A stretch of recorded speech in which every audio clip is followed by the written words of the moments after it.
नमस्कार दोस्तों, मैं हूं आपका दोस्त मित्र सेन और आप सभी दोस्तों का हार्दिक स्वागत है आपके अपने परिवार मित्र सेन स्टडी सेंटर पर। दोस्तों, आज के वीडियो में हम लोग डिटेल में समझेंगे एसएससी जीडी एग्जाम पैटर्न के बारे में। जी हां दोस्त, एसएससी जीडी जो हमारा एग्जाम होता है, इसमें कुल मिलाकर कितने क्वेश्चंस आते हैं, कितने नंबर के होते हैं, सैलरी कितनी मिलती है, सिलेक्शन प्रोसेस क्या होता है, एलिजिबिलिटी क्राइटेरिया क्या होता है। तो दोस्तों, वीडियो में एंड तक जरूर बने रहेगा जिससे कि आपको बेहतर तरीके से समझ में आ जाए। तो चलिए दोस्तों, समय को ना बर्बाद करते हैं, स्टार्ट करें। दोस्तों, जो हमारा एसएससी जीडी एग्जाम होता है वो एक प्रकार से हमारा कंप्यूटर बेस्ड टेस्ट होता है जिसको हम लोग सीबीटी बोलते हैं। दोस्तों, इसमें कुल मिलाकर जो 80 क्वेश्चंस पूछे जाते हैं, जी हाँ 80 क्वेश्चंस आते हैं जो कि 160 मार्क्स के होते हैं, यानी 80 सवाल पूछे जाते हैं जो कि आपको 160 नंबर मिलते हैं 80 क्वेश्चंस के। यानी प्रत्येक जो क्वेश्चंस होता है दोस्तों वो 2 नंबर का होता है।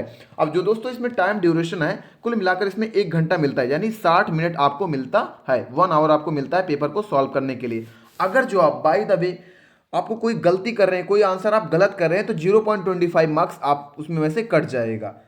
तो दोस्तों, अब हम लोग समझ लेते हैं कि सब्जेक्ट के अकॉर्डिंग हमें कौन कौन से सब्जेक्ट से कितने क्वेश्चंस पूछे जाते हैं और कितने मार्क्स के होते हैं। अब हम बात करेंगे दोस्तों रीजनिंग से, तो रीजनिंग से कुल मिलाकर 20 क्वेश्चंस पूछे जाते हैं जो कि 40 नंबर के होते हैं। फिर बात करेंगे जनरल अवेयरनेस, जनरल नॉलेज और अवेयरनेस से 20 क्वेश्चन पूछे जाते हैं जो कि 40 नंबर के होते हैं। फिर बात करेंगे एलिमेंट्री मैथ से, तो इसमें में से 20 क्वेश्चन आते हैं जो कि 40 नंबर के होते हैं। फिर बात करेंगे हिंदी या इंग्लिश, ये डिपेंड कर रहा है आप कौन सा सब्जेक्ट चूज कर रहे हो।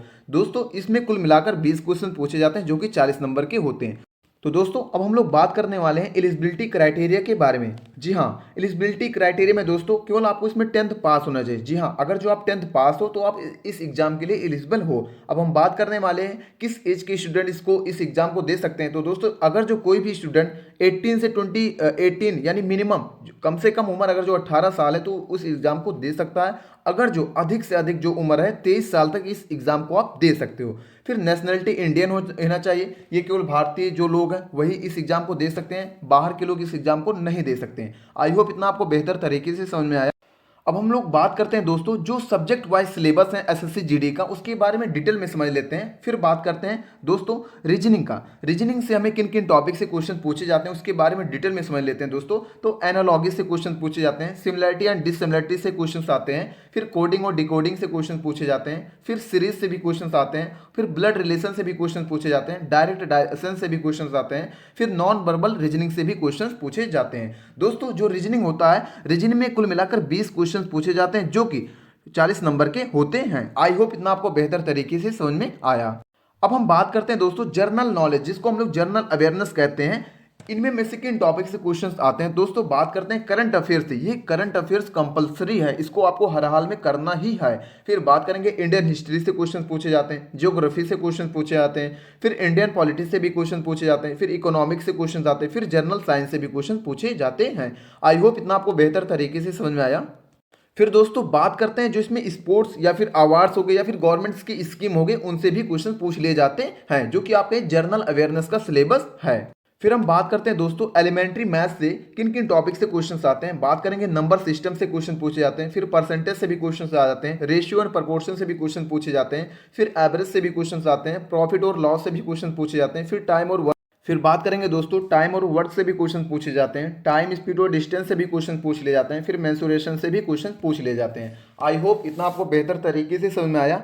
अब दोस्तों हम बात करते हैं जो हमारा इंग्लिश सब्जेक्ट्स है, इनमें में से किन टॉपिक से क्वेश्चन पूछ लिए जाते हैं। तो बात करेंगे दोस्तों ग्रामर से भी क्वेश्चंस आ जाते हैं, फिर सिनोनिम्स और एंटोनिम्स से क्वेश्चंस आ जाते हैं, वन वर्ड सब्स्टिट्यूशन से भी क्वेश्चन पूछ लिए जाते हैं, फिर सेंटेंस इंप्रूवमेंट से भी क्वेश्चंस आ जाते हैं, फिर एरर स्पॉटिंग से भी क्वेश्चंस आते हैं। फिर बात करेंगे दोस्तों रीडिंग और कंप्रहेंशन से भी क्वेश्चंस आ जाते हैं। ये इसमें केवल बेसिक पूछा जाता है। जी हाँ दोस्त, बेसिक पूछा जाता है। अब हम बात करेंगे दोस्तों जो स्टूडेंट हिंदी सब्जेक्ट सेलेक्ट करते हैं उनका भी यही सिलेबस रहता है, बस केवल वो हिंदी में रहता है। और जो स्टूडेंट इंग्लिश सब्जेक्ट सेलेक्ट करते हैं उनका सिलेबस यही रहता है, बस वो केवल इंग्लिश में रहता है। वो डिपेंड करता है केवल मीडियम का कि आप हिंदी सब्जेक्ट देना चाहते हो या फिर इंग्लिश सब्जेक्ट का पेपर देना चाहते हो। आई होप इतना आपको बेहतर तरीके से समझ में आया। अब हम लोग बात करते हैं जो इसमें स्टेज सेकंड है, उसमें हमें क्या करना होता है, जिसको हम लोग पीईटी बोलते हैं, फिजिकल एफिशिएंसी टेस्ट और फिजिकल स्टैंडर्ड टेस्ट। अब फिजिकल टेस्ट में मेल को क्या करना होता है, इनको केवल रनिंग करना होता है, 5 किलोमीटर जो कि 24 मिनट में इन्हें कंप्लीट करना होता है रनिंग।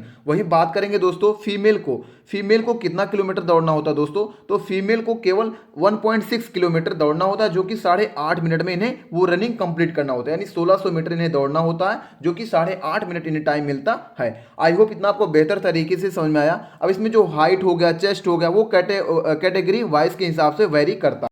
तो दोस्तों अब हम लोग बात करेंगे मेडिकल एग्जामिनेशन के बारे में। जी हाँ, मेडिकल एग्जामिनेशन में आपका कौन कौन सा पार्ट चेक होता है उसके बारे में डिटेल में समझ लेते हैं दोस्तों। अगर जो आपका एसएससी जीडी का एग्जाम क्लियर हो जाता है उसके बाद में आपको फिजिकल एफिशिएंसी टेस्ट जिसको पीईटी बोलते हैं और फिजिकल स्टैंडर्ड टेस्ट के लिए बुलाया जाता है। वो सब क्लियर हो जाने के बाद में आपको मेडिकल एग्जामिनेशन देना होता है जिसमें आपको आपका आई साइट चेक किया जाता है, फिजिकल फिटनेस चेक किया जाता है और जनरल हेल्थ चेक होता है, यानी आपका पूरा शरीर चेक होता है। आई होप इतना आपको बेहतर तरीके से समझ आया। अब हम बात करेंगे दोस्तों जो अपना एसएससी जीडी में सैलरी कितनी मिलती है। दोस्तों ये डिपेंड कर रहा है आप कौन सा पोस्ट सेलेक्ट कर रहे हो। जी हाँ, एसएससी जीडी में बहुत सारी पोस्ट होती हैं, जैसे बीएसएफ हो गया, बॉर्डर सिक्योरिटी फोर्स हो गया, फिर बात करेंगे आईटीबीपी हो गया, इंडियन तिब्बतन बॉर्डर फोर्स हो गया, फिर आसम्स राइफल हो गए। ये सब बहुत सारी पोस्ट होती हैं। ये डिपेंड कर रहा है आप कौन सा रैंक ला रहे हो और रैंक के हिसाब से आपको कौन सी पोस्ट मिल रही है। दोस्तों ये उसी के ऊपर डिपेंड कर रहा है, आपने जो पोस्ट सेलेक्ट किया उसी के हिसाब से इसमें आपको सैलरी मिलने वाली है।